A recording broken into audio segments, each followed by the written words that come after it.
In 1707, Emperor Aurangzeb died, and the mighty Mughal Empire began to fracture. Central authority shattered. Regional governors in places like Hyderabad, Awadh, and Bengal carved out their own independent fiefdoms. This massive power vacuum invited foreign invaders like Nadir Shah to sweep in and sack Delhi. The British East India Company had originally arrived looking for spices, but as local rulers fought amongst themselves, the company pivoted to military conquest, playing regional powers against one another. India's colonization began as a hostile corporate takeover. A single trading company used its private army to seize territory the British government itself hadn't yet touched. The company swallowed local kingdoms, using administrative traps like the doctrine of lapse. If a ruling monarch died without a biological male heir, the company denied their right to adopt a successor and simply annexed the territory. Once in control, they restructured the economy to serve Britain's Industrial Revolution. Indian textile production was crushed to eliminate competition for British mills, forcing the subcontinent to become a massive supplier of raw materials like cotton and indigo. These extractive agricultural policies carried a staggering human toll. By prioritizing cash crops over food, the British administration triggered dozens of catastrophic famines. Millions of people starved while grain was actively exported to London. This relentless economic extraction hollowed out the subcontinent's wealth, but the shared experience of exploitation slowly planted the seeds of a nationwide resentment. Decades of pent-up anger exploded in 1857. Sepoy soldiers, struggling farmers, and deposed royalty launched a massive uprising across northern and central India, but the rebellion lacked a unified central command. While Indians fought in isolated regional pockets, the British military utilized its centralized network, deploying telegraph lines and railways to mobilize troops and crush the resistance. Following the revolt, the British government dissolved the East India Company entirely. In 1858, the British Crown took direct, formal control of India.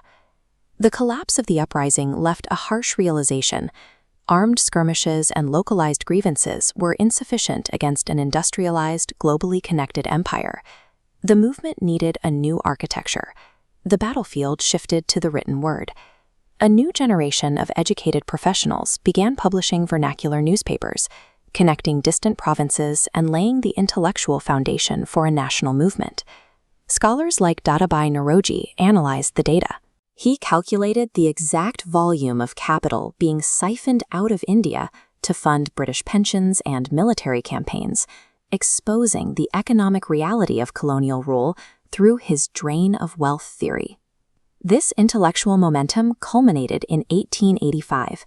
72 delegates from across the subcontinent met in Bombay to form the Indian National Congress, creating the first major unified political platform.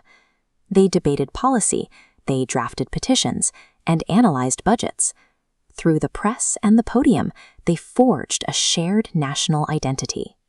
In 1915, Mohandas Gandhi returned from South Africa, carrying a specific tactical philosophy, satyagraha, the method of organized, non-violent civil resistance.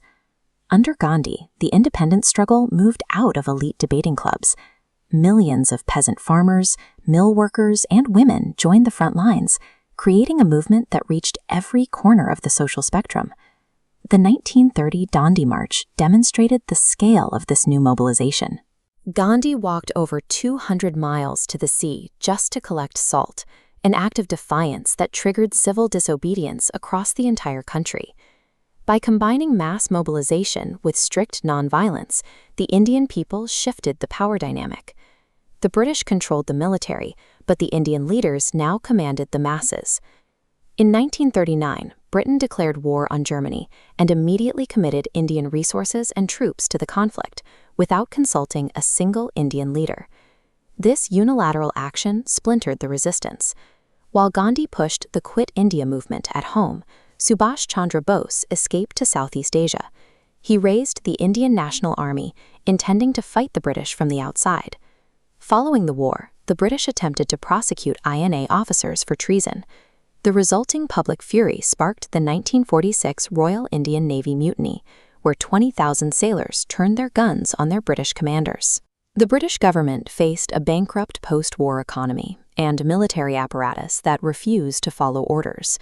Maintaining control over the subcontinent was no longer physically possible. Lord Mountbatten arrived in 1947 to manage the transfer of power.